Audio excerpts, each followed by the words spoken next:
বন্ধের দাবিতে ৬ নং সরালগি ইউনিয়নের এলাকাবাসী এখানে উপস্থিত আছেন, সম্মানিত সিনিয়র ব্যক্তিবর্গ।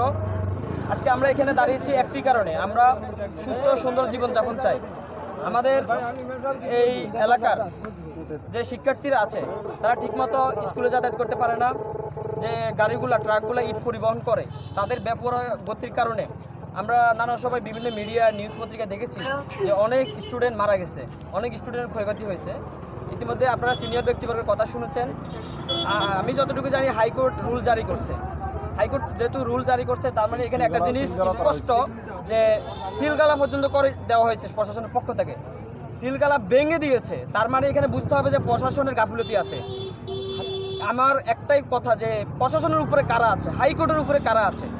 এই ইটপাটা শুধু ৬ নং সরালগি ইউনিয়নের জনগণের জন্য ক্ষতির কারণ না, পুরো রামগতি, পুরো বাংলাদেশ। আপনি জানেন যে ইটপাটার দোয়া, সেখানে কার্বন ডাইঅক্সাইড থাকে, কার্বন মনোঅক্সাইড থাকে। এই কার্বন মনোঅক্সাইড আমাদের শরীরের জন্য কত মারাত্মক ক্ষতিকর একটা পদার্থ। কার্বন ডাইঅক্সাইড বাতাসে যে ওজোন স্তর ক্ষতি করতেছে, হ্রাস করতেছে, কার্বন মনোঅক্সাইড আরও বেশি করতেছে। সর্বোপরি বলতে চাই, আমরা চাই না আমাদের এলাকায় কোনো ইটভাটা কারখানা হোক, আমরা বন্ধ চাই এটা। আর যারা জায়গা জমিন দিয়েছে তাদেরকে অনুরোধ করব এটা যেন দ্রুত এখান থেকে সরিয়ে দেওয়া হয়। প্রশাসনকে স্পষ্ট করে বলতে চাই, আজকে আমরা এখানে সাধারণ জনগণ এলাকাবাসী আমরা দাঁড়িয়েছি, যদি আপনারা খুব দ্রুত এটা বন্ধ না করেন আমরা পরবর্তীতে থানাও ঘেরাও করব, এলাকাবাসী নিয়ে আমরা থানা ঘেরাও করব। ধন্যবাদ।